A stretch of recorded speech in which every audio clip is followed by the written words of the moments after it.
Mr. Sanjay Kumar, the director at GAIL, joining in on the show right now. Sanjay, hi, morning. Great to have you on the show. Sanjay, firstly, there's a buzz in the market that GAIL is inviting expression of interest from consultants to advise on the listing of GAIL Gas. Is that true? Yes. Good morning, first of all, Aisha and team and the viewers. GAIL Gas is a wholly owned subsidiary of GAIL India Limited. It is involved in it conducts business of city gas geographical areas. And GAIL Gas, we have asked GAIL Gas to explore possibility of listing on the stock exchanges. And for that, we have invited bids for appointing a consultant. So these are very early days, and what we have done is that the consultant would have a proper scope of work, and they would suggest, evaluate and recommend the listing of GAIL Gas on the stock exchanges. They would also provide expert guidance on the benefit feasibility. We seem to have snapped that line. Just going to get back and, get in more from Mr. Sanjay Kumar, but that's definitely him agreeing that they have been engaged and getting expert advice from consultants for the listing of GAIL Gas, something that they are looking at actively. That was the buzz in the market, and Mr. Kumar just confirmed that to us. Tell you what, we'll take a very quick break and we'll try and connect with Mr. Sanjay Kumar on the other side. Unless, of course, the likes of SBI, ICICI Bank, which are very, very simmered right now in trade, they decide to pick up Select Autos, Bajaj Finance, etc. They're the only ones which are holding out. But I think Mr. Sanjay Kumar is back with us. Mr. Kumar, can you hear me clearly? Yes, I can. Okay, great.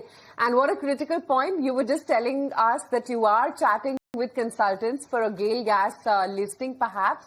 FY26, largely, ballpark? Is that what we can expect?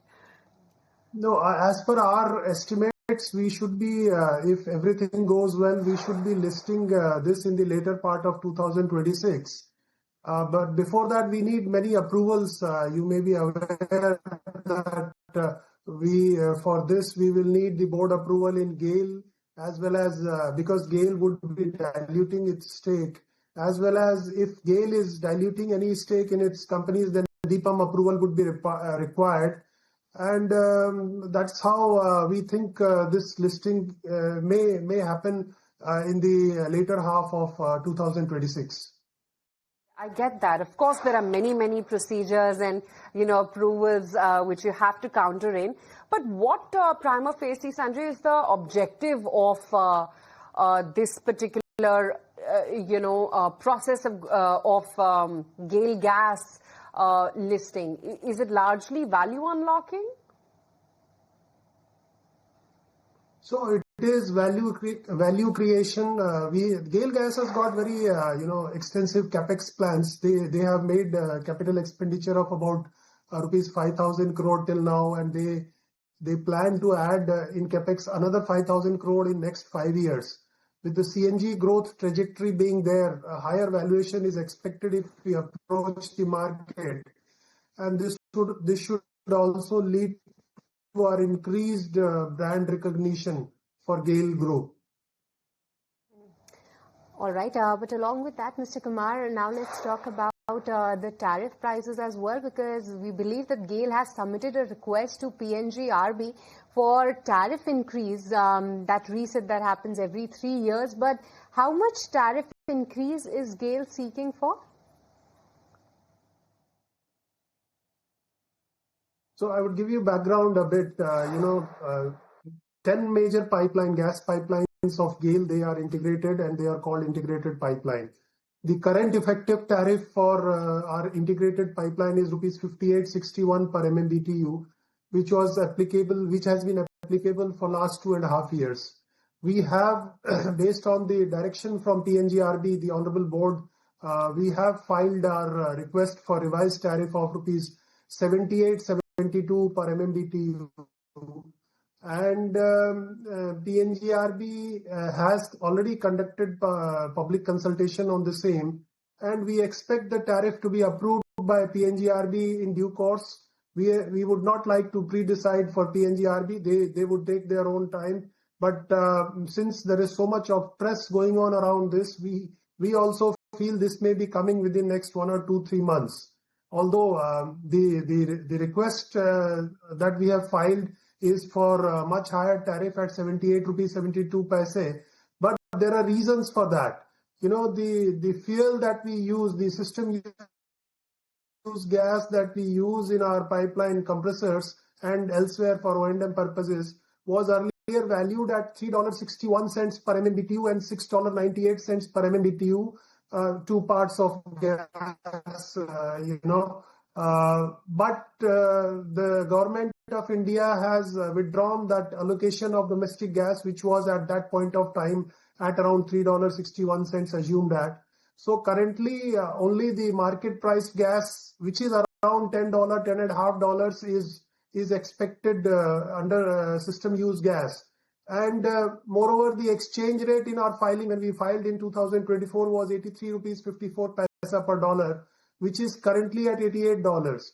So as per the regulations, the past true up is also there, and as well the future price is to be taken at higher price. Moreover, the capacity which was assumed while approving the tariff of GAIL pipeline, integrated pipeline in 2023 was 175 million cubic meter per day.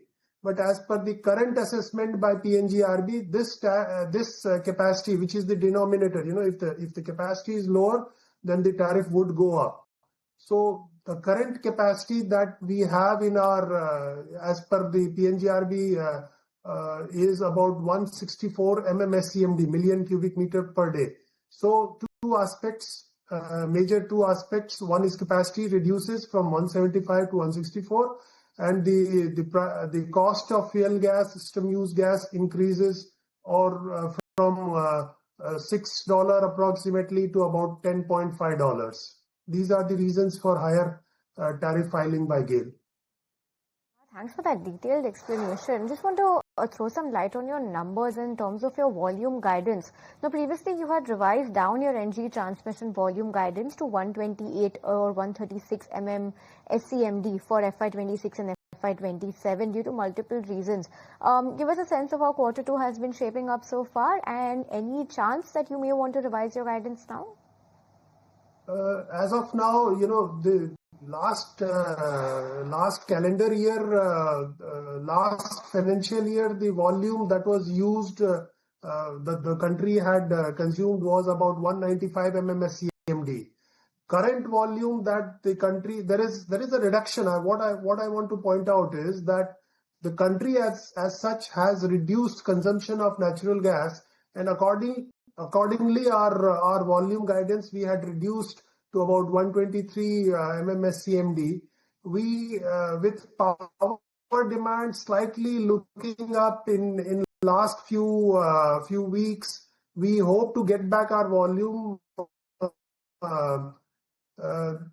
We had very wet monsoon. Power is a very so as of now we continue with 123 or higher volume guidance that we have in our estimates. But Sanjay, given the high demand for city gas distribution, power and industrial sector, how much do you really expect the demand to increase for gas in coming years?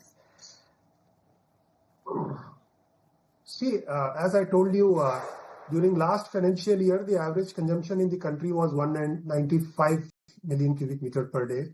This year in 4 months, it is 190 million cubic meter per day.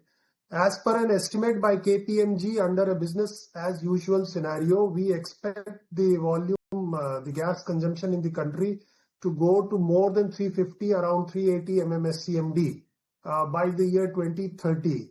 And the major growth in that is likely to be because of CGD entities.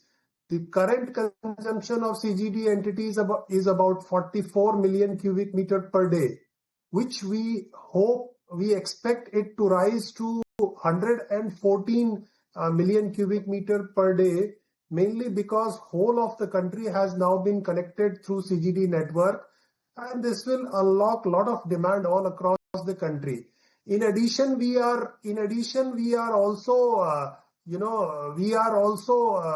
looking at much higher demand in refinery petrochemicals and slight increase in gas consumption in fertilizer. Power is likely to remain at 25 to 30 mmscmd.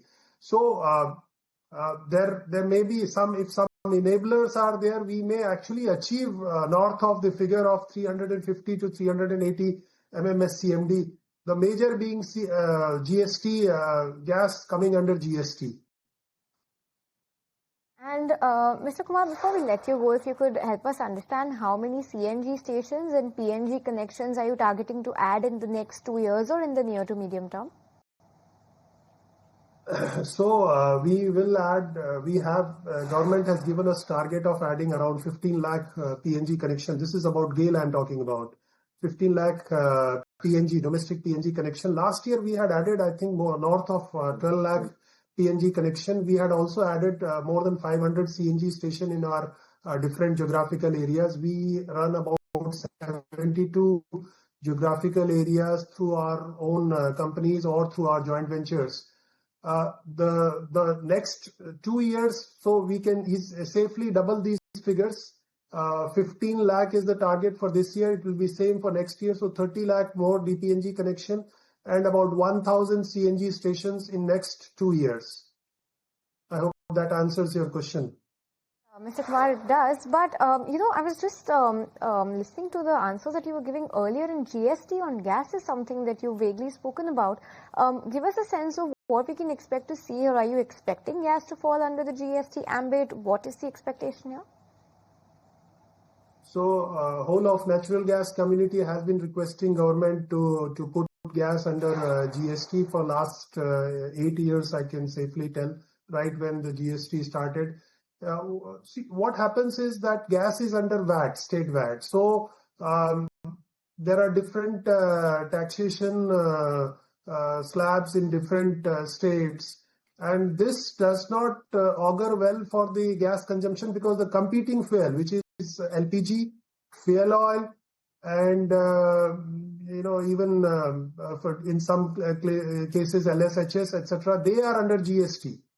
So they enable input tax credit for the companies, for the consumers using gas in industry, which is not applicable with natural gas in current state, wherein it is under state VAT. And that is why we have been requesting government to enable inclusion of natural gas under GST. Tax rationalization would actually unlock a lot of demand in the country. It sure would. Mr. Kumar, thank you so much for your time today. Good speaking with you. Okay, let's move on. Let's